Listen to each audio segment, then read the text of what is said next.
The Queen ordered us to let you do as you please, but I'm not letting anyone suspicious inside the palace. Okay.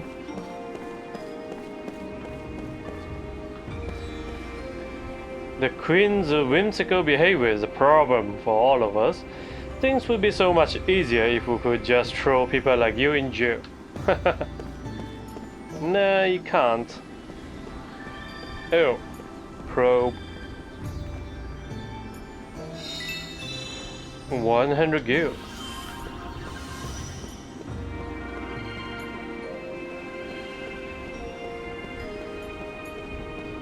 What? Examine. Seed, okay.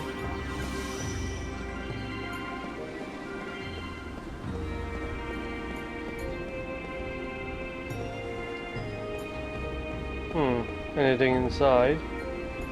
No. What?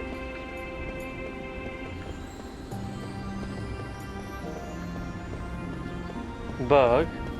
Oh.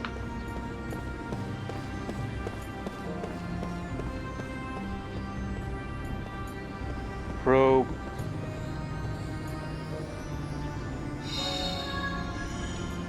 Five frontiers sideroids. With Queen being robbed of her power, the world is General Kakana's to rule. You better leave Numara now if you don't want to get caught up in it. I think that is exactly the sort of leadership we need. The Queen's popular with the people, so she works best as the figurehead she is now. Well, looks like General Kakana's is right up at the forefront today.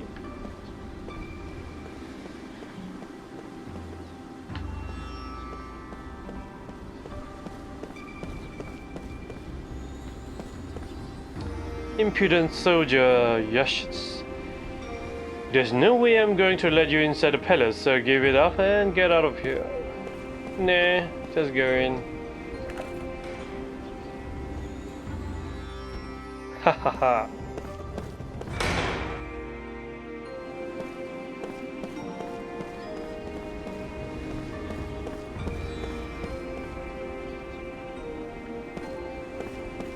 Okay, let's save.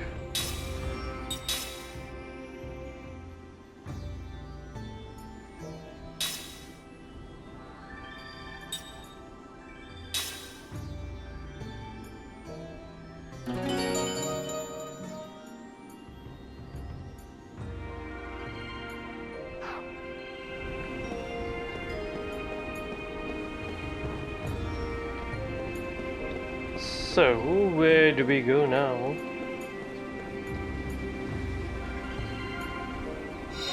Seed, okay. Hello. Animal adoring Rona. This can't be happening. Where could my moo have gone? My dog moo went off somewhere all of a sudden and still hasn't come back. He probably got lost while he was out looking for food again. He's such a pig sometimes. I can usually find him around here, but not today. I doubt he's left town though. I think this is your dog, no? Where could have my moo gone?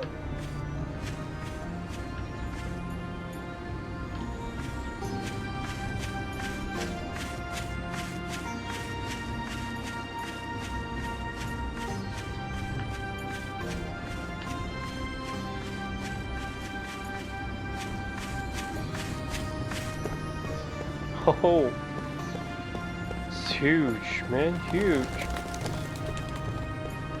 Hello. General Kakanas is our ruler. Don't make me laugh. Queen Ming's been ruling us for 1,000 years.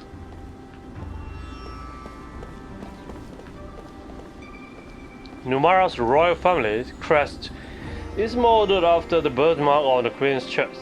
This is why Queen herself is the embodiment of the royal family.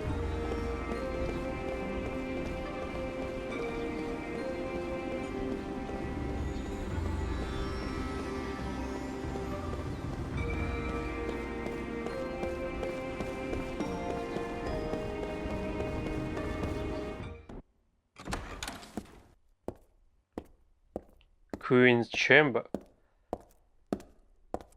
Ah, you handled your role well. So, my performance was acceptable? Yes, Your Highness. We should now be able to achieve our objective. Let them loose and follow them to the truth. And what will we gain from this exercise? When we have proof they work for the enemy, we'll lock them up again. They'll give us excellent leverage in negotiations with URA, and beyond the negotiations, we stand to gain information about Grand Staff. Grand Staff? URA has built a gigantic magic engine called Grand Staff, and we suspect they're plotting something. Right now, URA poses a terrible threat to the entire world. A threat? Our intel has confirmed that the tragedy at Wool Highlands is connected in some way to Grand Staff. If we continue to allow URA to run rampant, that tragedy could be repeated again at any time. The authorities in our military have voted unanimously to seize URA as a preventative measure. You plan to start a war? The White Boa is already being converted into a battle flagship, and we've begun assembling troops and arms. This action is for the sake of the entire world. I won't allow it. While your majesty may have other ideas, the people will surely approve these safety measures. In this present magic industrial revolution, your majesty's isolationist policy is pushing the nation to its limit. National isolation promotes peace. This new regime must be created for the sake of world peace. We shall spread your majesty's teachings, using our nation's military might. You think military force can avert violence? Would you rather see a meteor fall on Numara? If that were to happen, the people who so adore you would be reduced to ashes in an instant. No, the Grand Staff should not be in the hands of those simple-minded fools in URA. We Numarans should control it. Then we can use it to maintain peace all over the world. Numara would become the most powerful, peace-loving country in the world. War is inevitable, Your Majesty.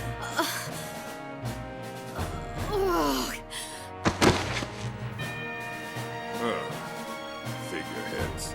They should just keep quiet, play their role, and smile. Someone get in here, now!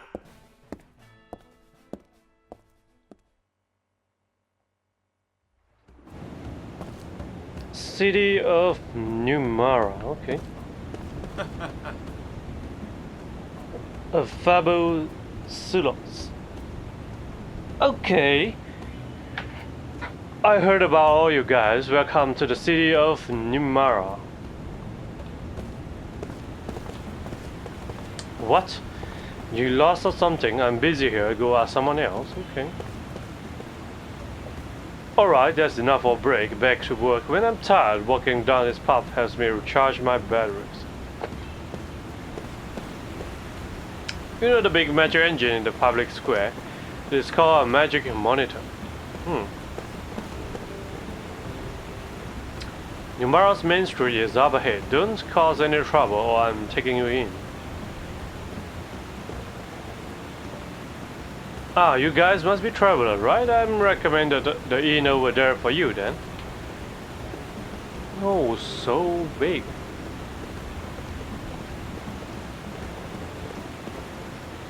Ah, I was walking next to the palace and soldiers chased me away.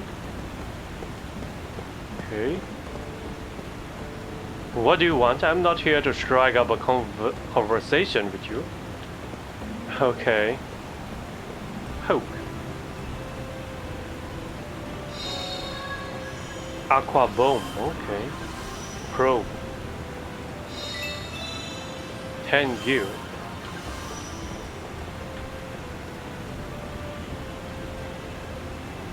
Listless soldiers. Time to kill another day patrolling around the magic monitor.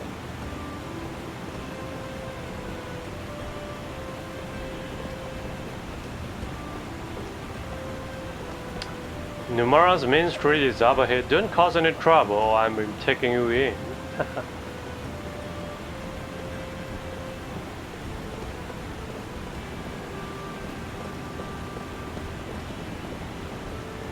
What do you want? I'm not here to strike up a conversation with you.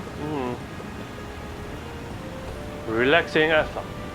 Some people see a fountain in the middle of the town as excessive. Me, I'm happy to like it. It lends an air of affluence to the city.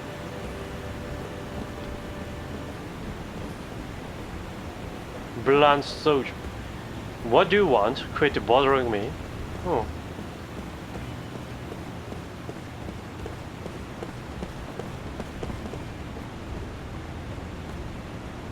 Hello. I see more and more buildings in Numara equipped with magic engines these days. Must be the magic industrial revolution in action. Hello. Dreamer Minty. I thought of a good luck ritual. You throw a coin over your shoulder and into the fountain to make your wishes come true. What do you think? Okay. It's getting very hard to say here in Numara. None of this would have happened if Queen Ming would only use the power she has at hand.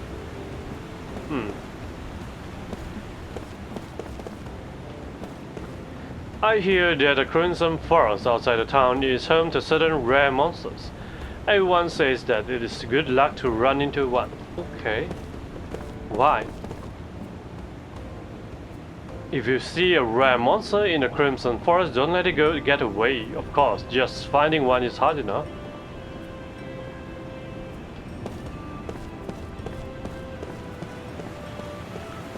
All right. See.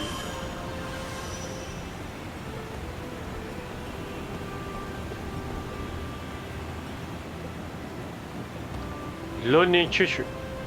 What is it? Are my ears that weird looking? They sure are. Well, so what? My mom and dads are like this too. Leave me alone.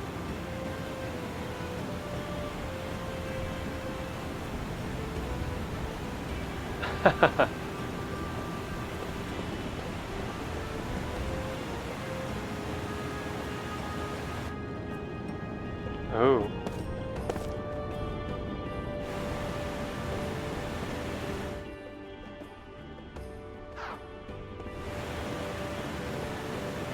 No matter where you go, you're always under military surveillance. Give it up, spies, and get yourself out of Numara. Okay. Kamiha. I can't see the magic monitor very well from here. Look, can you see I'm on a date? Give me some space here. Oh, really?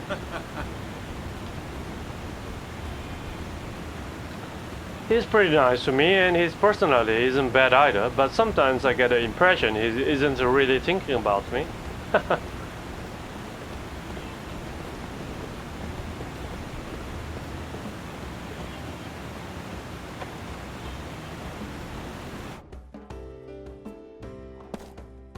What's this place? What's this place? Examine. Seed, okay.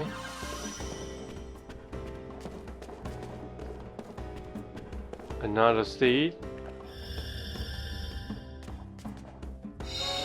Ooh, hello. Animals here.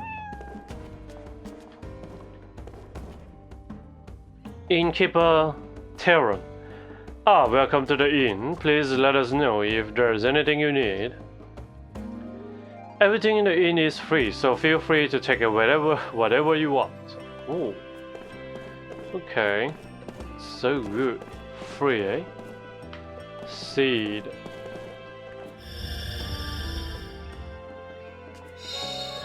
Anti-paralysis herb. Hello. Dignified Science. When you become as experienced as I am, you can find out everything you need to know about the hotel just by sitting in the lobby.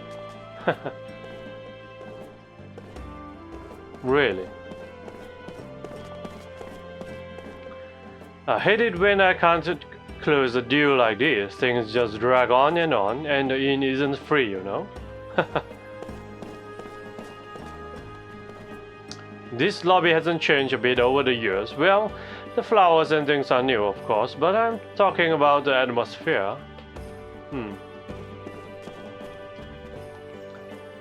Happy looking cottage. We stayed here once, decades ago. We were still newlyweds back then. I remember sitting here chatting just like this when we were just married. Remember those days, my dear?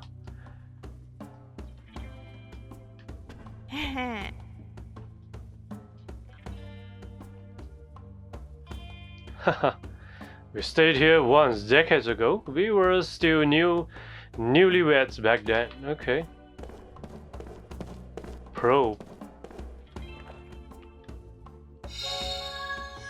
Angel's poop. Nice.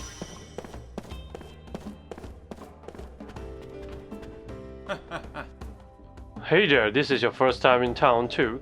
It is a pretty comfy place, elegant too, just like this inn. Okay. What's this? Oh, probe.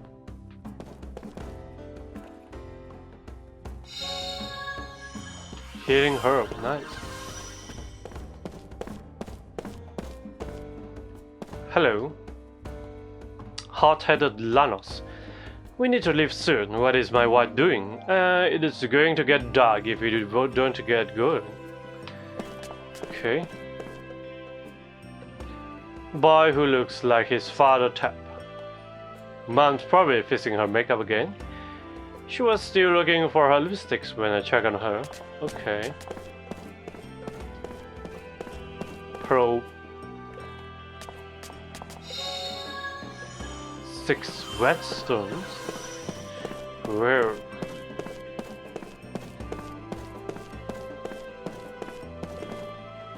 Probe. Oh. 100 gil. Ah. 10 gil. Probe. Mint powder.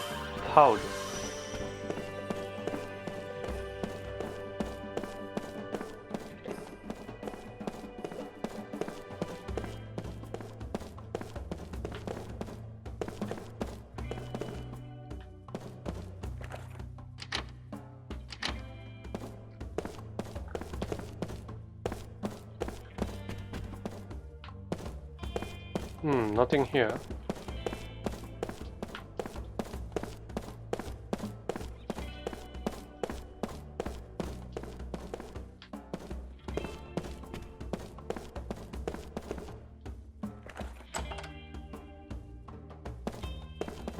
Oh.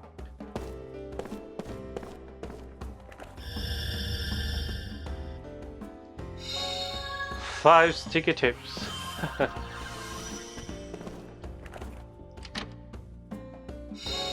6 guardian ores. Okay. Hello. Girl who looks like her mother Kailin. Dad and my brother went on ahead. They hit packing up everything.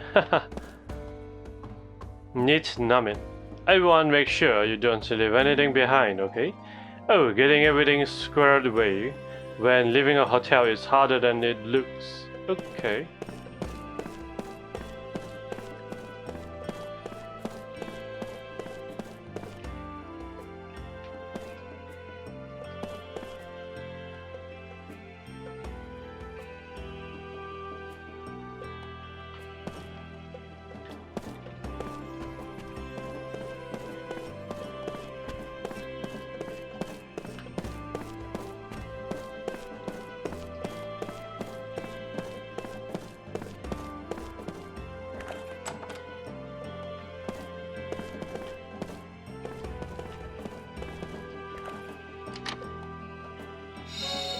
Ground bomb.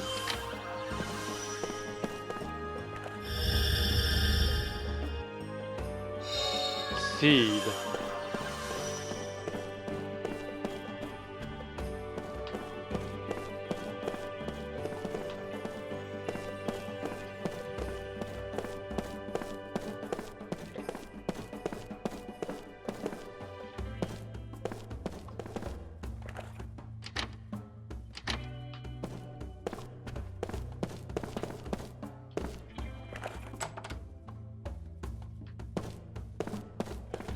Okay. Mint powder.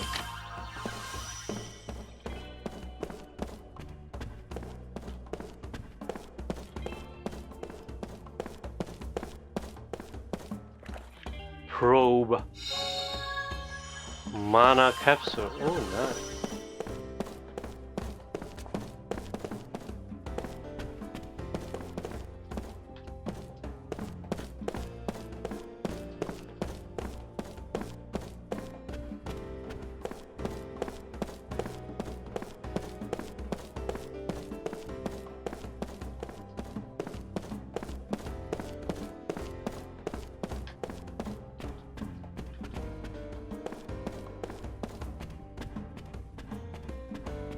So many free stuff, eh? How about here? Oh, no more.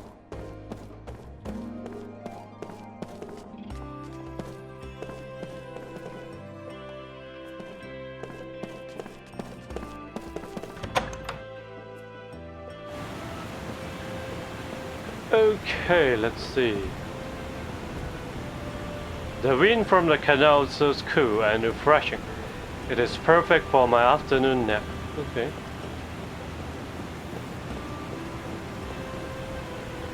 Disgusted Lumica, Grandma, stop antagonizing the soldiers. You can take it in the sun someplace else. Compose besta. Young people these days don't know the first thing about a manners. Just because you are a soldier doesn't mean you can barge in like that.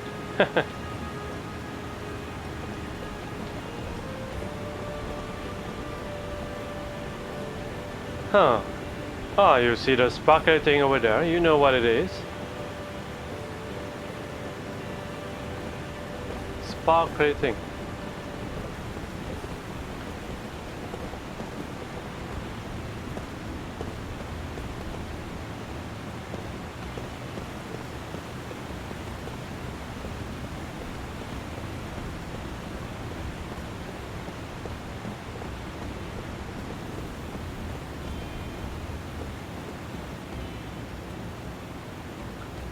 What is it? Are my ears that weird looking? Not really. Really? So why did you talk to me then? Wanna play with me? Sure. Okay, then let's play tag. I'll run off and you try to catch me.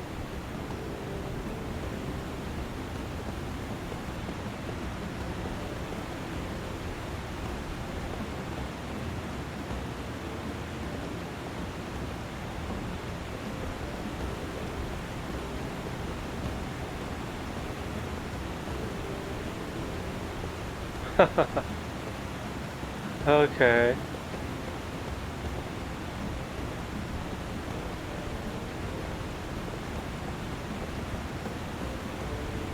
Whoa, you got me. That's weird. I thought I would be a lot faster than you. Oh. Well, it was still fun, so whatever. Here, you can have this. I found it on the road. Pretty. Don't you think? Slot seat. Okay. Bye-bye, and let's play again real soon.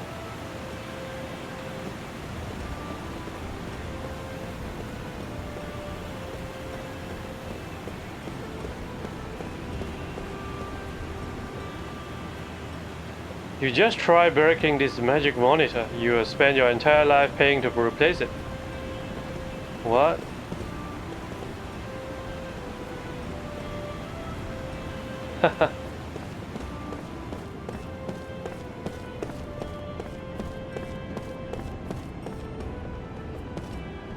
Hello? The soldiers are out patrolling again. I don't really like their attitudes. I heard some spies snuck into the whiteboard, and come to think of it, you aren't from around here, are you? Nah, it couldn't be. Yes, I'm the spy.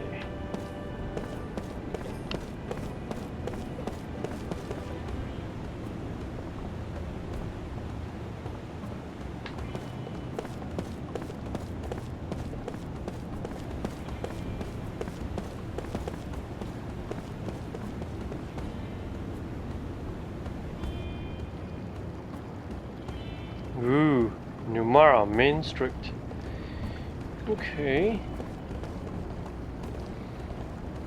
Fun-loving Sorla. Shopping on this street and taking a rest by the fountain. When you get tired, that's the everyday reality for the people of Numara.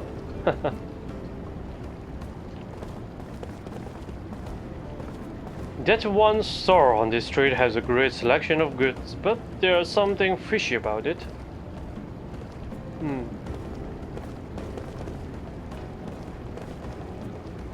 Unexpected shop by the elite. That's quite an expensive store over there. Speaking of which, I've never seen the owner there once. Only the store clerks. Have you ever seen him before? What's the store with the flowery decorations? There's nothing suspicious about it, nothing at all.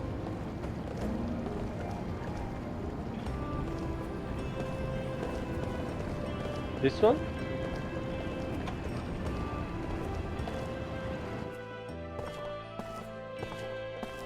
Nin's Boutique.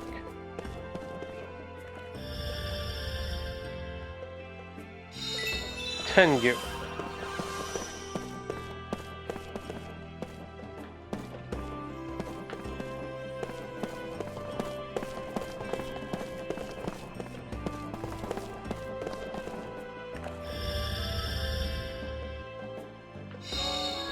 See.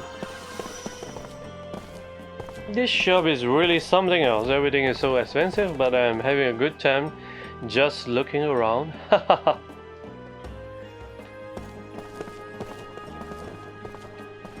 Don't you think that accessory would look great on me? I would buy it right now if it wasn't so pricey. There's something weird about this shop. Something about that room in the back that no one is allowed to go in. Oh, I see.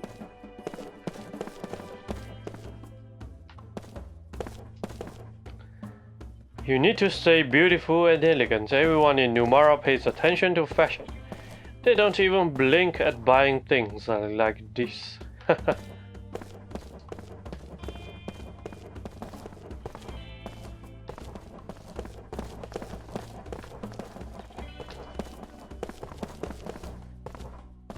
This shop is really something else. Everything is so expensive, but I'm having a good time just looking around.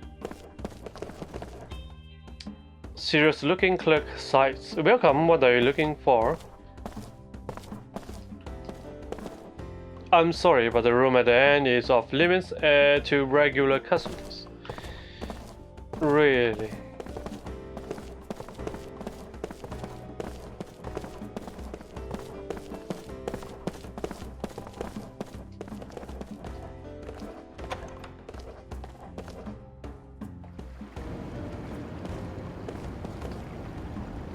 Back in the day, there was no one stronger than Queen Ming in magic energy. Strong, beautiful, and loved by the people, all the girls admire and look up to Queen Ming.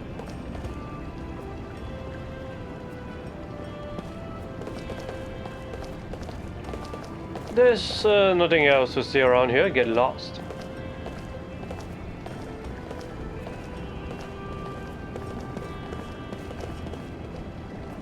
Now's the best time to shop since there aren't many people here at this time of the day.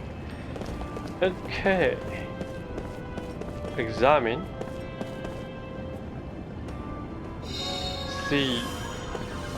Examine. See. Hello, dog. Oh, this must be the dog that that kid front of the palace was looking for. Oh, hey. Guess it is going back to his master by itself.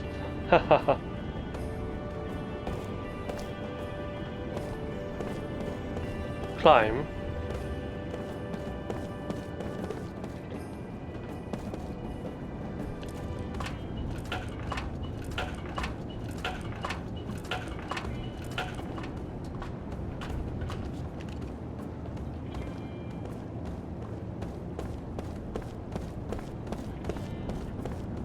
Ooh, nice. Nice view.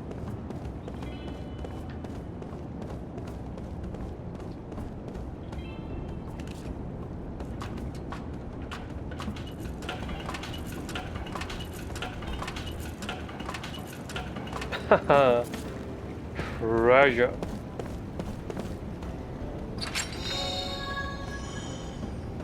Slot seed.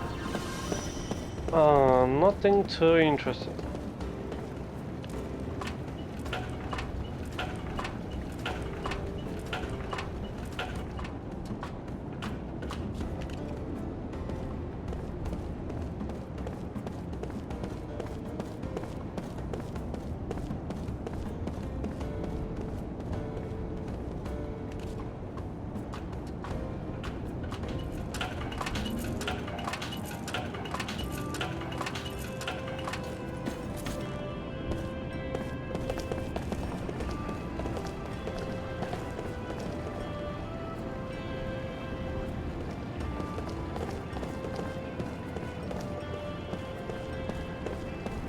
Okay, this is a shop, I guess. Lazy soldier. It is so crowded around here that it is exhausting. Crowded, eh?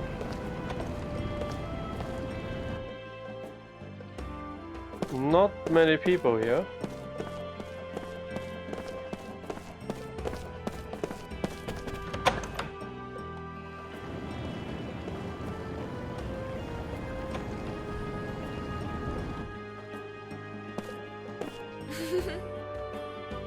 To Sarah, welcome. We have a wide selection to choose from, so please look around as much as you like. Ah, finally. Healing medicine.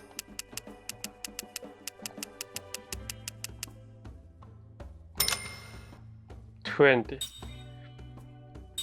Healing herb, whoa, expensive.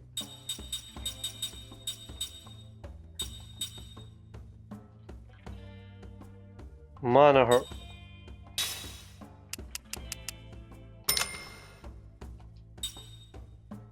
Eye drops.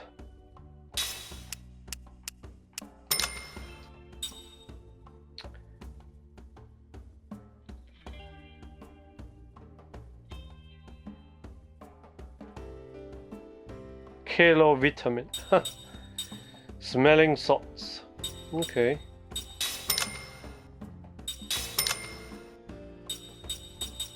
Mint powder.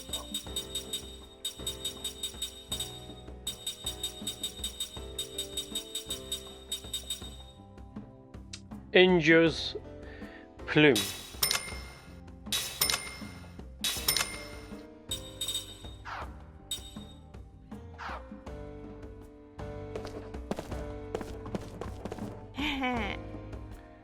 Fashionable Nasha. Really? Hahaha. Numerans always pay attention to the little details. That's our style, and I just love the selection in this shop.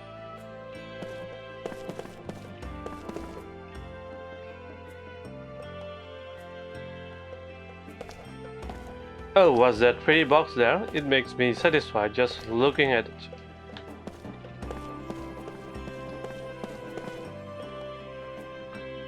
Excuse me, I'm afraid you can't enter. This room is for administrative office. Okay.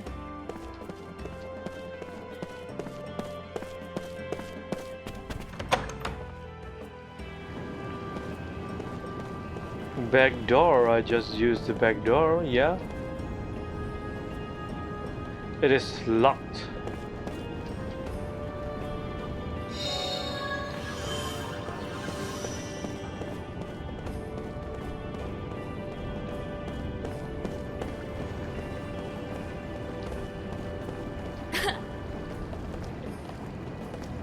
steadfast Muchi. These old guy jokes are in pretty bad taste, but once you get past that, they are quite funny.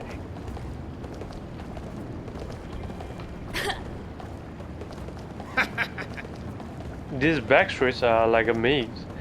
Just make sure you don't get lost, or you may never make it out alive.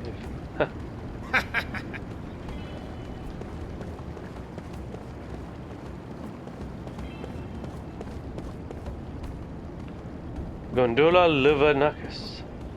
When I was younger, we would use gondolas to get around. We got by with nature, not a magic power.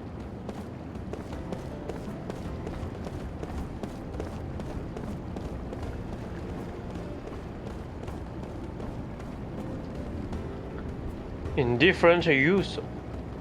This street is linked to the lower town, where the military pod is. Beyond that, well, go down there and take a look yourself.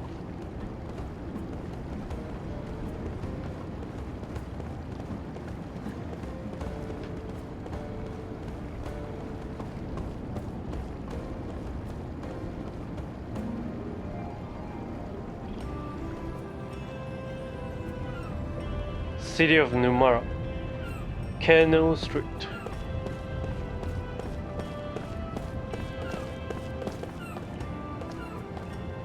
Heading home, Kanoshis. The queen's finally back, but she's so tired from her journey that she didn't have a single word for us. Do you really think General Kakanas is after the queen's throne? Not that ferreting out spies is really a queen's job, I suppose.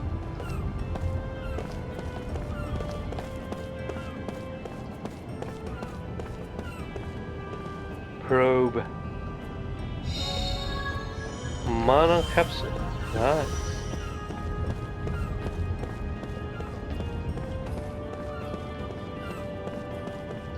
Enter. Whoa. Mia Family Art Studio. Mint powder. Okay. Sculptor's husband, Maya. View. Art is a grueling pursuit. Down in the trenches, it's tough to tell whether or not you are improving. If you could bring me something to serve as inspiration, that would help me get the ball rolling. I think I can make something new if I had some crystal fragments from the Crimson Force. Sure wish someone would bring me one. I see.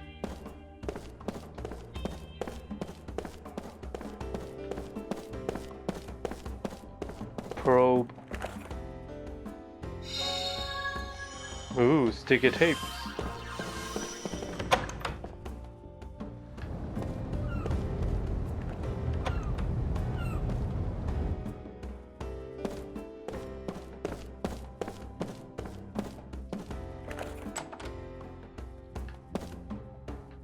Probe.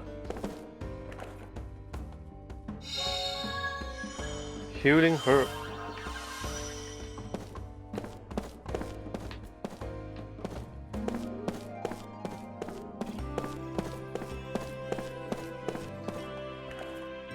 What? Seed of Terror?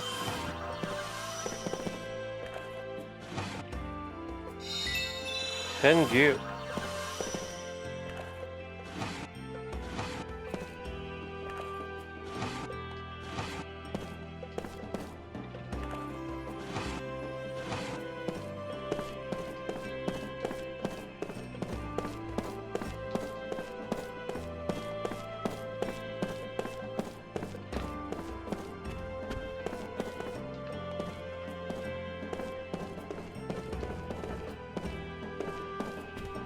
Whoa.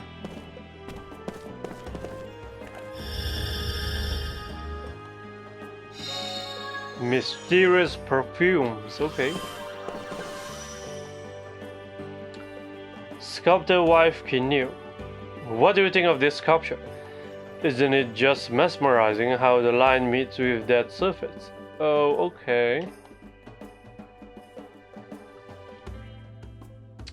Hehe, I thought so. I think this is quite a nice piece of work. Really?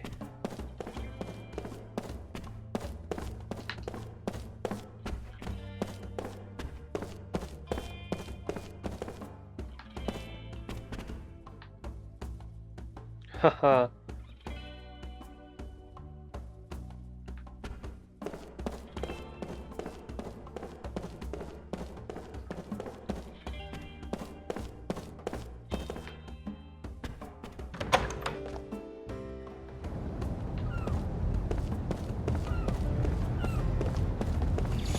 Oh, I see.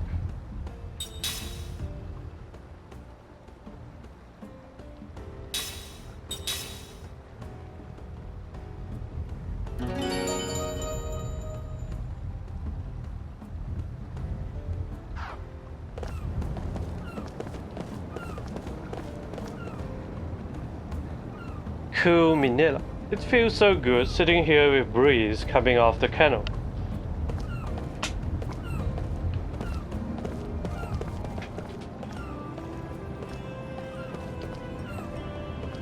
Do you really think General Kakanas is after Queen's throne? Not that ferreting out spies is really a Queen's job, I suppose.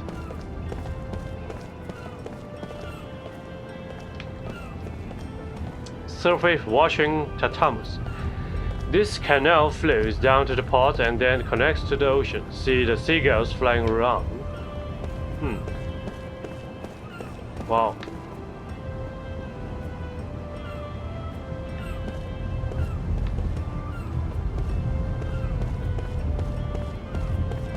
Hello? Alert Soldier Zakus. You again, huh? I better not catch you loitering.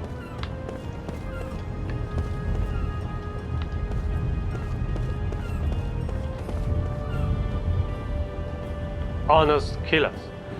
You see how wide this road is, that so military vehicles can cross it after exiting their base in the port. Oh.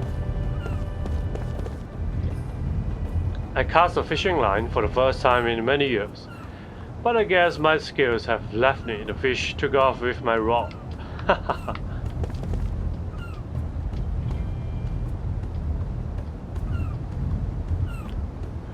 Laid back melters. There's no point getting angry at a fish. I guess I'll spend the rest of the day taking in the sun. Okay. Huge city, man. Busy looking near. I don't see any children around. I guess they have found some secret hideout to play in again. Okay.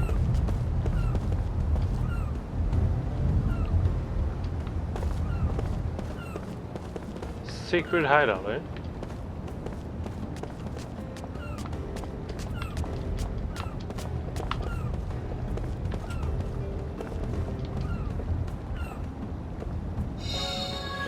See.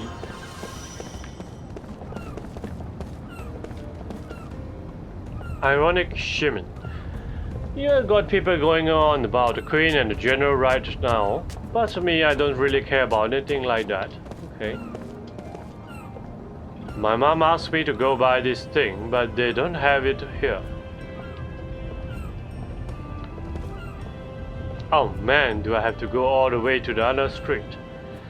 I'm scared of all the people there.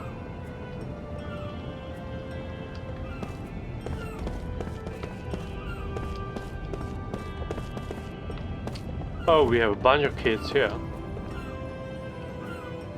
Boats full killers. That's why we hid the treasure in. Yeah. Agreed. Whoa.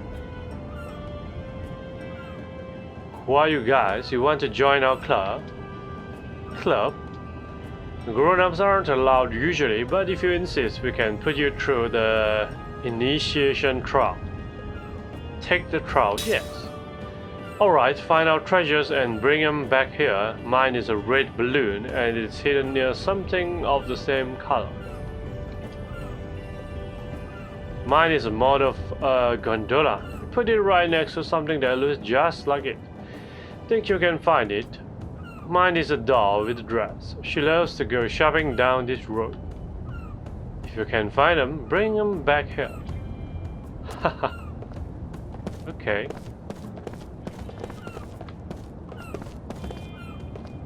Violent soldier news. What are you doing in the old town? If I catch you in any funny business, I'll slap the cuffs on you just like that. Ooh, man. Wow, that's quite a lady you got with you. Isn't it great to be attractive, envious looking yashes? Are you having fun? Yes. You sure got it easy, me. I'm not asking for the world, I just wish I was a bit more popular with the ladies, okay? Wow, it is quite a lady. Not really.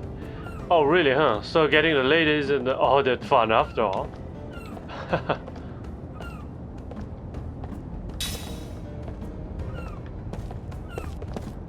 Oh, what's this? Darling dress obtained. Okay. And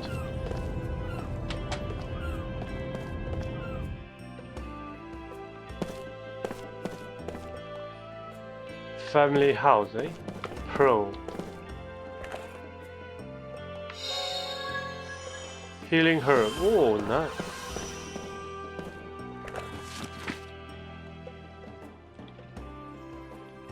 The Brave Little Boy Part 1. Once there was a little boy who was very brave. He was also very well behaved, so all of his family loved him very much.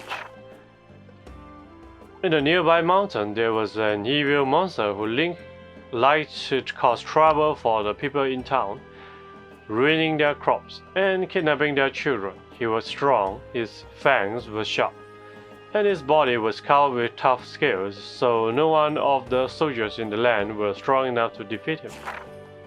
One day the brave little boy saw how distressed the townspeople were. "Why is everyone crying?" he asked his mother. "The evil monster kidnapped the princess," she asked. She answered. "Why was the princess kidnapped?" the boy asked. "The monster likes little children and beautiful princesses the most because their meat is soft and succulent," answered the mother. "Why isn't anyone helping the princess?" the boy asked. The mother answered. "The soldiers tried to rescue her, but they were all killed by the monster." The monster was one of the strongest in the land. Even when every soldier in town banded together to fight him, he just opened his enormous mouth and swallowed them up all at once. "But mother," the boy exclaimed, "doesn't he have any weaknesses?" "The monster has no scales on the tip of his tail," his mother said. "So when you touch it, they say it pains him terribly. But the monster is crafty, and he never shows his tail to anyone. He always keeps his enemy in front of him." Upon hearing that from his mother, the brave little boy had a brilliant idea to be continued. Haha.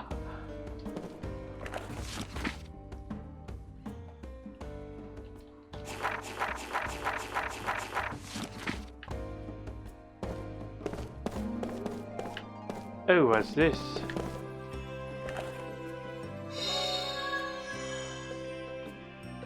Blinding powder.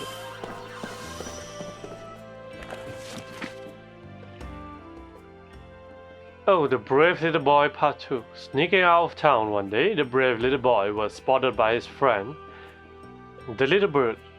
"Where are you going? The monster is ahead and it is dangerous." "That is exactly what I need your help with. Could you go to the other side of the mountain and peck the monster on the head for me? You are small and you can do it while flying." The bird perched on the little boy's shoulder. "Alright, you are my friend, so I will help you." The boy and the bird climbed the mountain. The bones of the monster's victims were scattered across the mountainside, and the monster's fearsome bellow grew louder and louder. "Here I go," said the bird as it took off, and the boy collected some sharp pointy stones and put them in his pocket. As he approached the mountaintop, the boy saw the jagged monster. He sat still and waited silently until, from the other side of the mountain, he saw the bird shoot down like an arrow and peck the monster's head with his sharp beak. The monster, surprised, turned around and tried to swallow the impertinent little bird. Just then, the boy lunged at the monster's exposed tail and drove his sharp stone deep into the soft flesh of the beast. The monster flailed about in pain, but the boy held on to his tail, refusing to let go. One by one, he plunged all of the sharp stones from his pocket into the monster's tail. Eventually, it proved to be too much for the mighty beast, and with the mighty thump, he fell to the ground. The brave little boy found the kidnapped princess and returned home to his mother. The brave little boy married the princess, and his bird friend was awarded all the bread crust he could eat, and they all lived happily ever after at the end. What a story, man.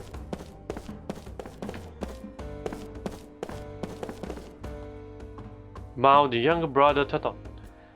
Mother said the kids shouldn't touch the bookshelf. If we broke or messed up anything, she will get mad at us again. Hahaha. Older brother Tata. Shh, be quiet, Mom will notice me. Look at this picture of the monsters beating up at night. Boy, if I ever see a monster with fangs like this, I will be in trouble.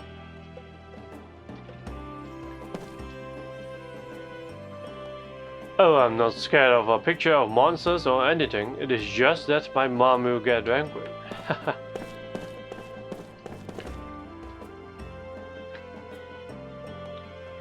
Busy mother Katira. Having 2 children is just making my head spin.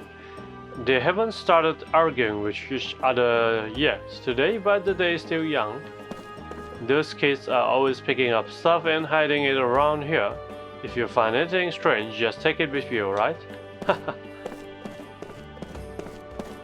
Probe.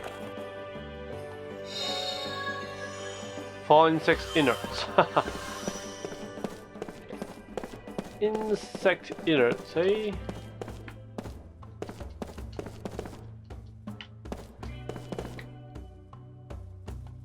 Angry mother.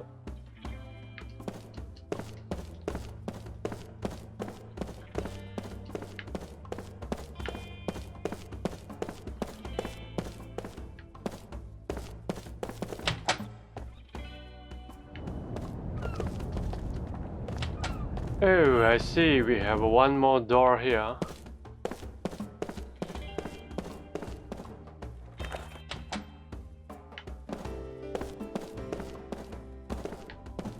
Open.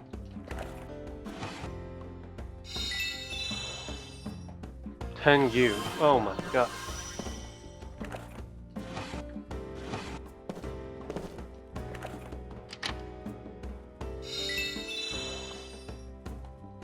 $100 goose. Not.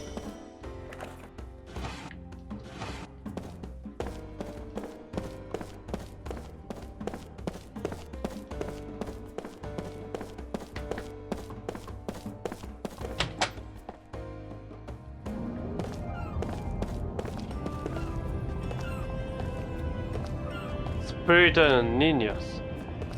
General Kakanas turned the port into his personal army base. He forced the queen to go on that voyage with him. Thinks he's so special. Okay. Probe.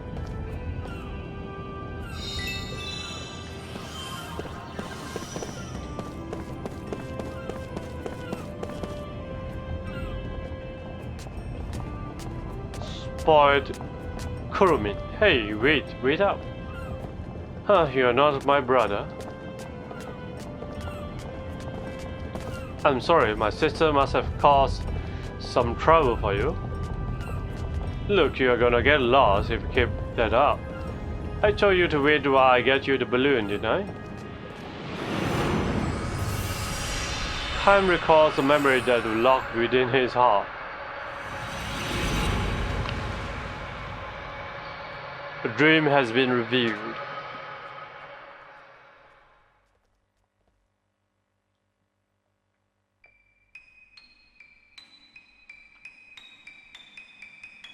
Don't forget me now, you hear? Brother dear. The cry comes from behind as he wades through the post-town's crowds. At first, Kime does not realize that the person is addressing him, and he walks on into search of lodging for the night.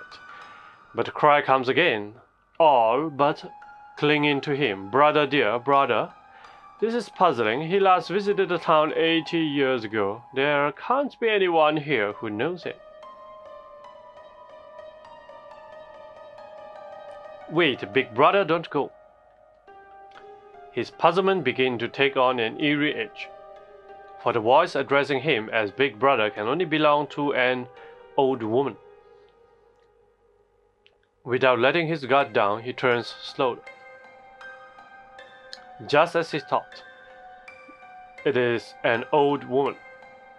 Dressed in the clothing of a young girl, the tiny old woman is looking straight at Kime with a bright smile on her face. I think you may have the wrong person, he says, allowing his discomfort to show. No, I don't, she says with a big shake of the head and expanding a smile.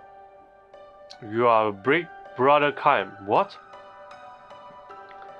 What's wrong, Kime? Did you forget me? Well, I mean, he can't place her. Even if he were to succeed in doing so, he knows he has no acquaintances in this town. He wonders, could this be a chance re-encounter with someone he once met on the road?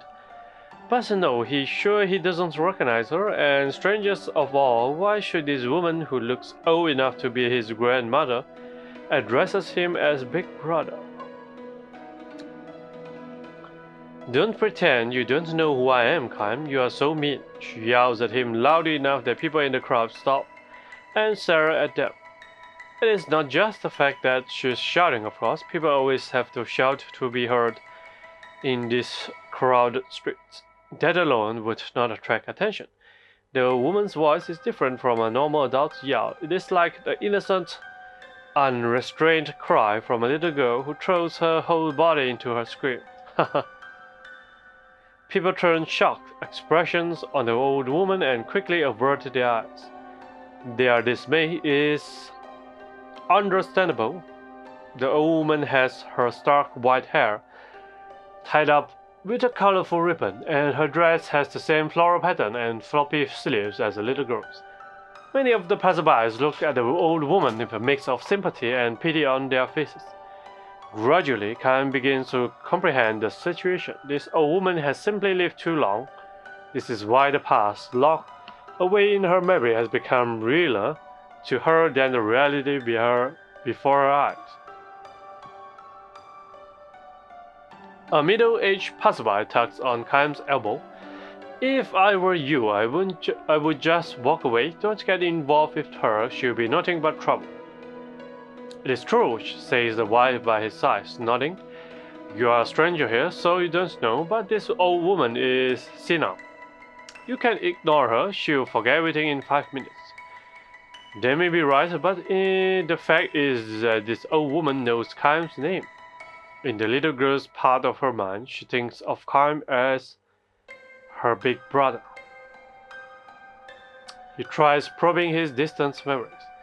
He spends no more than a few days here so long ago.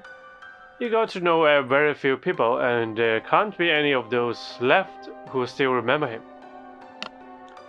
When Kime goes on standing before the woman, the nosy middle-aged couple become indignant. You try to be helpful, and what does it get you? Does not the husband. Let them work it out themselves. The wife, let's just go, which they proceed to do so. Winding up her voice for maximum sureness, the old woman calls out to them as they walk off in a huff. Don't forget me now, you hear? In that instant, Kime's memory makes the connection. The old woman greets his look of recognition with an expression of joy. Do you remember me now? She cries. I'm Shushu. It's me, Shushu. He does remember her, a little girl he met in town 80 years ago. Perhaps 5 or 6 years old at the time, she was a precocious little thing whose lack of shyness with strangers came from her being the daughter of an innkeeper.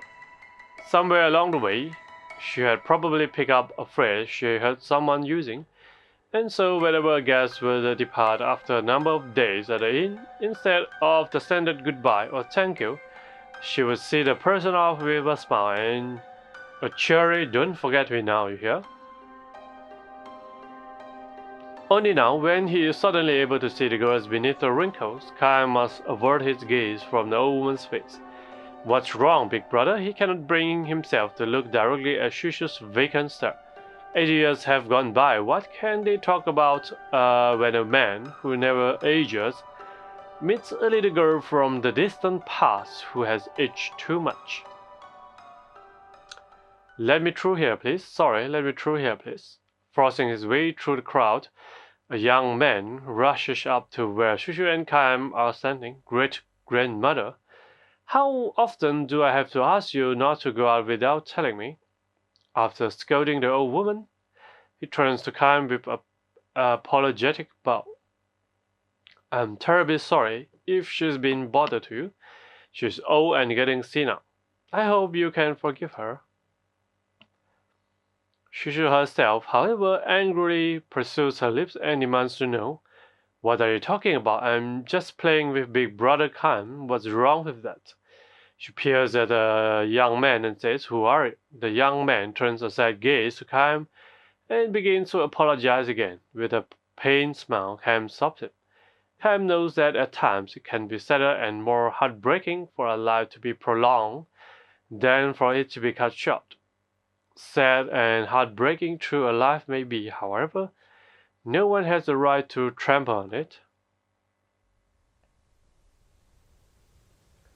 She just can't seem to get it through her head that she's old.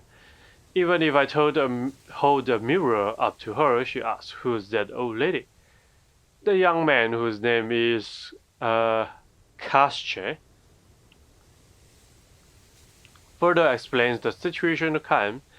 She might forget that she ate breakfast, but her memories from childhood can be as clear as bell. Kaim nods in silent understanding. Kasha and Kaim sit on a bench in the town plaza watching Shushu pick up flowers. She is apparently making a floral wreath for her long-lost big brother. "But really, sir, do you have time for this? Weren't you in a hurry to get somewhere?" "No, I'm fine, don't worry. Thanks very much." He smiles for the first time and says, "I haven't seen her this happy in ages." The young man seems convinced that his great-grandmother has encountered in Kaim a person who resembles someone she knew as a child. Kaim allows him this. He knows that Kasha cannot and need not imagine the existence of a person who never ages. Her health has really deteriorated lately. Whenever she runs a fever, we wonder if this is going to be the end for her, and we prepare for the worst. But then she springs right back. Sometimes we joke that her mind is so far gone she's forgotten to die. Kaim sees the young man in profile. Kasha has a gentle smile on his face as he speaks of his great-grandmother. No doubt when he was little she used to hold him and play with him. Grown up now, Kasha watches over his great-grandmother like a parent watching his own child. He calls out to her, "That's nice, great-grandmother. I haven't seen you weave flowers together like that for a long time." Squatting in the grass with a fistful of flowers, Shushu answers, "That's not true. I made a wreath for him yesterday." Then she says to Kaim, "Isn't that right, big brother? You wore it in your hair for me, didn't you?" Kaim cups his hands around his mouth and calls back to her, "I certainly did. It smelled so nice." Susu's face becomes a mass of joyful wrinkles. Overcome with emotion, Kasha bows his head. Kaim asks Kasha, "Are you the one who takes care of her?" "Uh-huh, me and my wife, Cynthia." "How about your parents, or even your grandparents?" Are they still living? Kasia shrugs and says, I'm the only other member of my family left alive. His grandparents both died in an epidemic 20 years ago. His father lost his life in the war that enveloped this area 10 years ago. His mother, Shusho's granddaughter, aged more rapidly than her own mother, and the lamp of her life was snuffed out 5 years ago. Oh. So my great-grandmother has had to keep holding funerals over the years for her children and grandchildren. Before we noticed, she had become the oldest person in town. It must be lonely living that way, I'm sure, answers Kaim. It might even be a kindness of God to let people fade out of mentally when they have lived too long. At least that's how I've come to see it lately. You would think she would feel lonely to be left behind that way. But she's not lonely at all. To live long means you have a lot of memories. Maybe it's not such a bad thing to live in a world of your memories during the last days of your life. Shusho stands up, her arms filled with flowers. Big brother Kaim, I'm going to make a floral wreath for you right now. And if I have any flowers left, I will make one for this other person too. Kaim and Kasia look at each other with bewildered smiles. Why are you smiling like that, Shusho asks. Are you two friends now? She opens her wrinkled ring eyes wide in surprise, gives the two men a joyful smile, and collapse into the grass.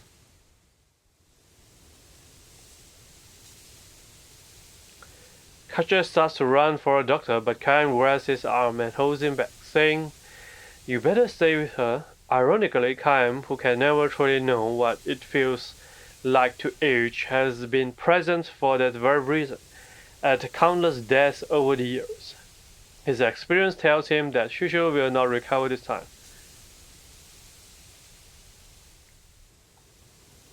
Shusho is lying on her back where she has fallen, her armload of flowers now spread over her chest. Her face wears a smile. Wait just a minute, big brother Kaim. I will make you red for you right away. Her mind is still lingering among her memories of the past. Will she stay like this to the very end?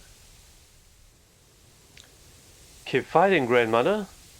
Great-grandmother, don't let go. Kasia clings to her hand, tearfully shouting encouragement, but she may not even realize that this is her own great-grandson. It is me, great-grandmother, it's me, Kasia. You haven't forgotten me, have you? I beat you last night. You knew who I was then, didn't you? Kasia appeals to her with all his might, but Shusho, a girlish smile on her lips, is departing for that distant world.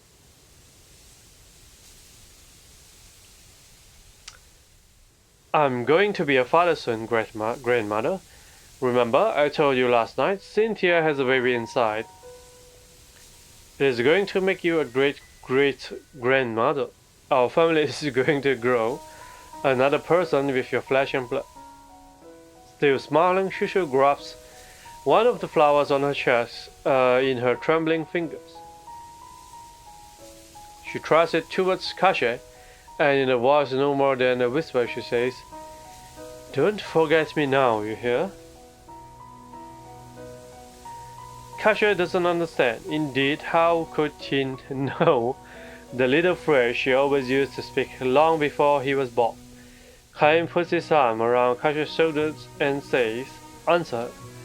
I know what you mean, great-grandmother. I won't forget you. I will absolutely never forget you. How could I forget my own great-grandmother? Don't forget me now, you hear? I won't forget you, great-grandmother. Believe me, I will always remember you. Don't forget me now, you hear? Shusho closes her eyes and lays her hand on the flowers on her chest, as if groping there for something. She seems almost to be trying to open the door where the memories are sealed. A soft breeze moves over her. The flowers adorning her chest dance in the wind along with our memories. Surely among these memories is the time of 80 years ago. Cam snatches at one of the petals dancing in the wind and closing it in the palm of his hand. Shushu will never open her eyes again. She has left on a journey to a world where there is no past or present. The only one she has left behind are Kaim, who will go on living forever, and Kasia, who is about to welcome a new life into the world. Clinging to her corpse, Kasia raises his tear-stained face to look at Kaim. "Thank you so much," he says to Kaim, "the traveler. Thanks to you, my great-grandmother was so happy to picking up flowers at the very end." "No, it wasn't thanks to me," Kaim says. He closes his fist on the petal in his hand and says to Kasia, "I'm sure if she had made a rest, she would have given it to your sweet new baby." Kasia shyly cocks his head and mutters, "I hope you're right." But then, smiling through his tears, he declares, "I'm sure you are." "About the promise you made to her, be good and don't forget her." "No, of course not. People go on living as long as they remain in someone's memory." With these words, Kaim begins to walk slowly away. Behind him he hears Shushu's voice. "Don't forget me now, big brother Kaim, you hear?" It is the voice of the little girl from 80 years ago, ringing ever clearer, sweet and innocent, declaring farewell to the man who will travel life forever. And oh, this is very long, sorry.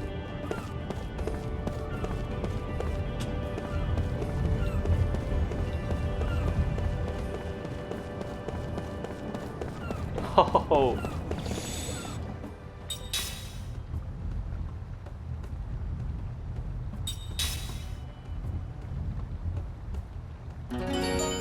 Saved.